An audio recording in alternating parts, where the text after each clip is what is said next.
नमस्कार दोस्तों, welcome to our channel stock prediction.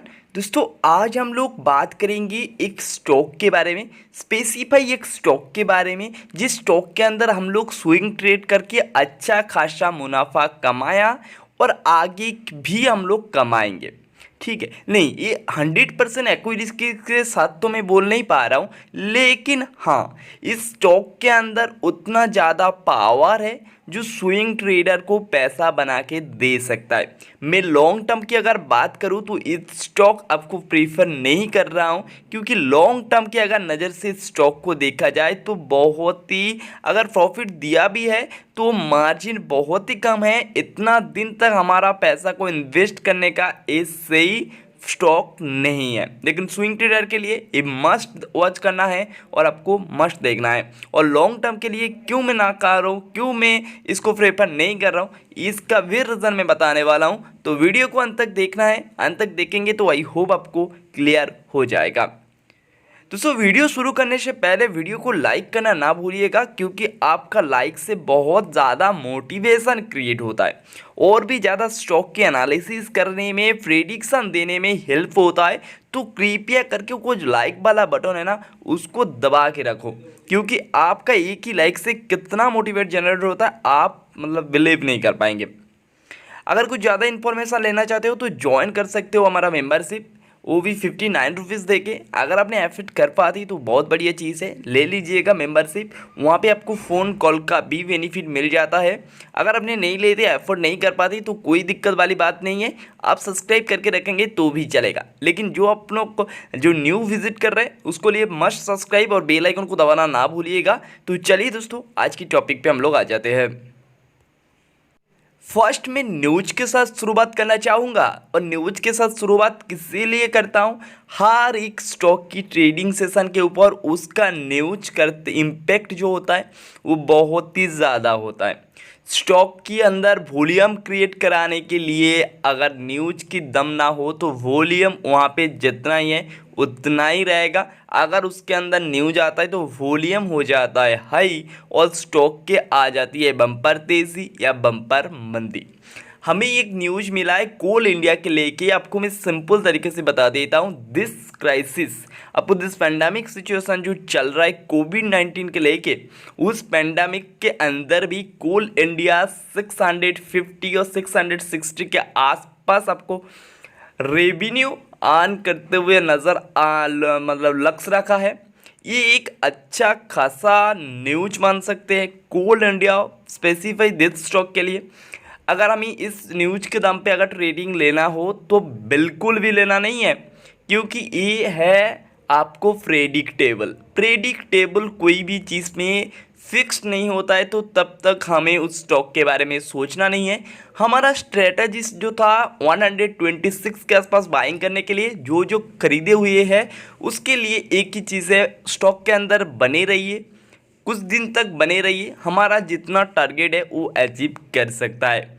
Okay, coal India limited आपको NSE में अभी की फ़िलहाल रेट आपको 129.75 के आसपास, जहां से स्टॉक एक बम्पर सी आपको जो वैल्यूएशन पे वो बम्पर है, अट्रैक्टिव है। अगर हम इस स्टॉक के अंदर इस कंपनी के बारे में बात करें तो अगर इसका मार्केट कैपिटल और भी ज़्यादा कुछ इंक्लूड करके अगर हमें देखा जाए तो quality as a good as recommendation of Angel Broking. अगर इसी तरीके से आप भी अपना फंडामेंटल देख सकते हैं, अपना टेक्निकल सोच सकते हैं, सब कुछ देख सकते हैं एंजल ब्रोकिंग से।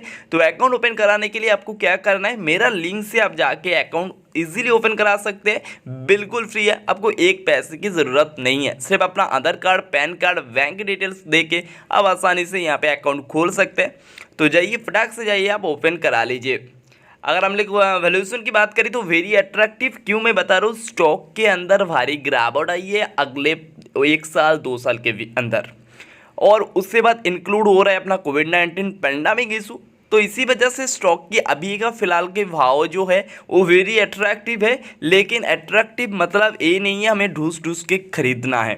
हमें सोच समझ के खरीदना है, बॉटम पे खरीदना है, मतलब उसका जो मतलब नीचे के लेवल पे जो सपोर्ट है वहीं पे खरीदना है और सपोर्ट पे रेसिस्टेंस पे बेस देना है। ये सिंपल स्ट्रेटजी अपनाएंगे, हमें अट्रैक्टिव नॉन अट्रैक्टिव ये सारा सब कुछ के ऊपर ज़्यादा ध्यान देने की ज़रूरत नहीं है। ओके दोस्तों, अगर स्टॉक की हम लोग 1 ईयर के रिटर्न के बारे में बात करें तो स्टॉक ने आपको यहाँ पे नेगेटिव रिटर्न होते हुए नजर आया। एएस को 5 साल लेके जाइए या टू डेट जाइए, आपको हर चीज़ में यहाँ पे नेगेटिव आते हुए नजर आएगा। लेकिन आपको ये धीरे धीरे ना कहीं कहीं यहाँ पे स्विंग ट्रेडर के लिए बहुत ज़्यादा पैसा बना के दिए। इसका अगर आपने चार्ट देखेंगे लॉन्ग टर्म की चार्ट, तो आपको सिंपल सी तरीके से याद हो जाएगा लॉन्ग टर्म के लिए इस स्टॉक नॉट प्रेफरेबल। क्यों मैं आप बता रहा हूँ दोस्तों, अगर आप 1 ईयर की रिटर्न्स देखेंगे तो -37.05 के आसपास यहाँ पे नेगेटिव रिटर्न्स। ओके, जहाँ पे सेक्टर ने गिरा है -30.12% के आसपास, जहाँ पे सेंसेक्स तो आपको भागा हुआ पता होगा 1 ईयर में 4% के आसपास। तो अगर इसी तरीके से स्टॉक ने गिरावट थी और अभी का जो भाव है बहुत ही अट्रैक्टिव है, लेकिन स्टॉक ऐसे कांस्टेंट गिरते नहीं आया। स्टॉक ने एक अच्छा खासा जिगजैग पैटर्न में गिरते हुए आया। तो जिगजैग पैटर्न को हमें कैप्चर करना है और बाकी का सारा कुछ को हमें ध्यान देने की ज़रूरत बिल्कुल भी नहीं है। दोस्तों, अगर शेयर होल्डिंग पैटर्न की बात करें तो प्रोमोटर के पास यहाँ पे 66.13% के आसपास शेयर है, जहाँ पे आपको मार्च क्वार्टर और जून क्वार्टर में सेम कांस्टेंट होते हुए नजर आया। कांस्टेंट के मतलब शेयर खरीद भी नहीं गया और बेचा भी नहीं गया। तो अपना प्रोमोटर अपने पास सही है, जो सोच रहा है इस स्टॉक की भाव आगे की तरफ है और कंपनी की ग्रोथ के ऊपर भी अपना खुद का भरोसा है, ज़्यादा नहीं है। अगर एफ आई एस की बात करें तो यहाँ पे आपको थोड़ा सा मंदी आ सकता है, क्योंकि आपको 8.20% के आसपास आपको मार्च क्वार्टर में दिखाई दे रहा था, जहाँ पे आपको जून 20 क्वार्टर में आपको 7.85% के आसपास है। तो थोड़ा सा एफ आई एस यहाँ पे अपना थोड़ा सा बेचा है स्टेक। दिक्कत वाली कोई भी बात नहीं है, क्योंकि आपका अभी भी अच्छा खासा स्टेक है, हम मान सकते हैं स्टॉक की देख के। म्यूचुअल फंड की बात करें तो म्यूचुअल फंड यहाँ पे थोड़ा सा आपको पासा बदलते हुए दिखे, क्योंकि म्यूचुअल फंड की यहाँ पे थोड़ा सा आपको मार्च क्वार्टर और जून क्वार्टर से अगर डिफरेंस करे तो थोड़ा सा इंक्रीज़ किए हैं।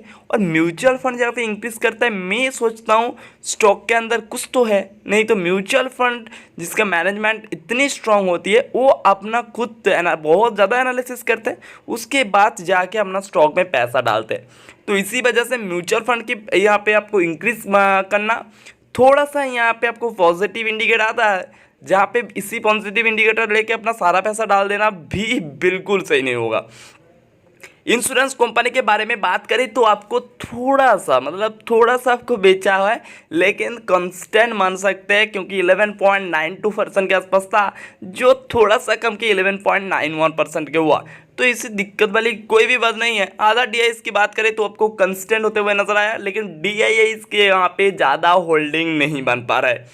नॉन इंस्टीट्यूशन अगर हमें जैसा रिटेल इन्वेस्टर आभार में, उसका तो हमेशा इंक्रीज होते रहता है, ये भी इंक्रीज है, ये चीज़ हमें थोड़ा सा डिनाई कर लेना है।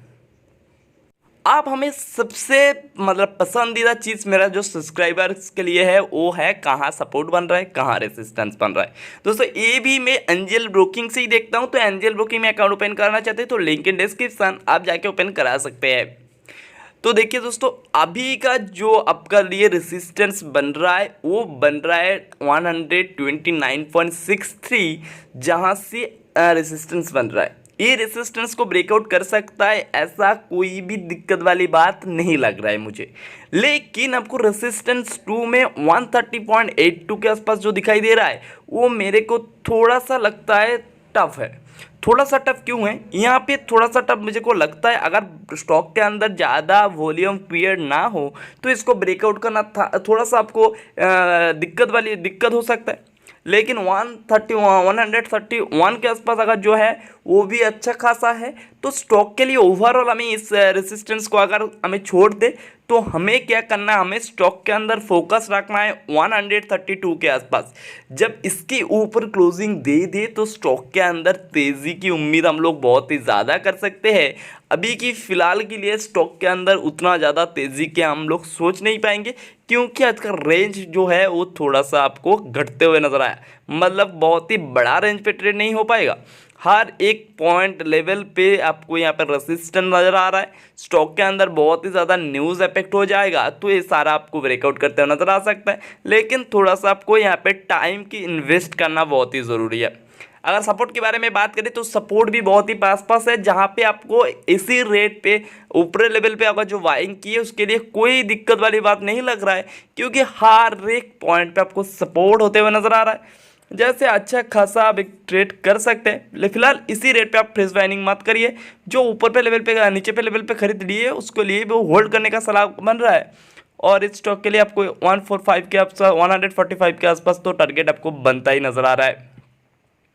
आप स्टॉक के लिए क्या है, आप स्टॉक के लिए है उसका चार्ट पढ़ेंगे और चार्ट से आपको आसानी से समझाएंगे स्टॉक के अंदर क्या हो सकता है।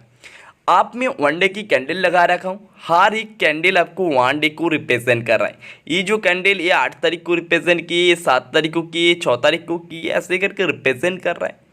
तो फिलहाल जो आप अगर इसी रेंज को पकड़ेंगे तो इस रेंज पे कॉन्स्टेंटली इस स्टॉक ने सर्वाइव कर रहा है, ठीक है। अगर इसी रेंज आप एक रेंज बाउंड आप ड्रॉ कर सकते हैं इसी रेट को, तो अगर हमें ब्रेकआउट चाहिए तो इसके ऊपर जाके क्लोजिंग करना पड़ेगा, ठीक है। तो इसके ऊपर जब तक क्लोजिंग ना होए हम लोग इसके अंदर तेज़ी की उम्मीद नहीं कर सकते। आपको क्या बोला था, 132 के ऊपर जब क्लोजिंग दे दे तो स्टॉक के अंदर हम लोग तेज़ी सोचेंगे। तो इसी वजह से स्टॉक अभी कांस्टेंट एक ही पोर्शन में आपका सर्वाइव कर रहा है, तो स्टॉक के अंदर तेज़ी की उम्मीद हम लोग कर सकते हैं जब से ब्रेकआउट हो जाए। आज की जो कैंडल बना है वो आप डोजी कैंडल भी बोल सकते हैं, लेकिन डोजी से थोड़ा सा ऊपर आप इसे ड्रैगन फ्लाई कैंडल बोल सकते हैं। अगर ड्रैगन फ्लाई के मतलब स्टॉक में तेज़ी आ सकता है तो आपको पेशेंस दिखाना बहुत ही ज़रूरी है।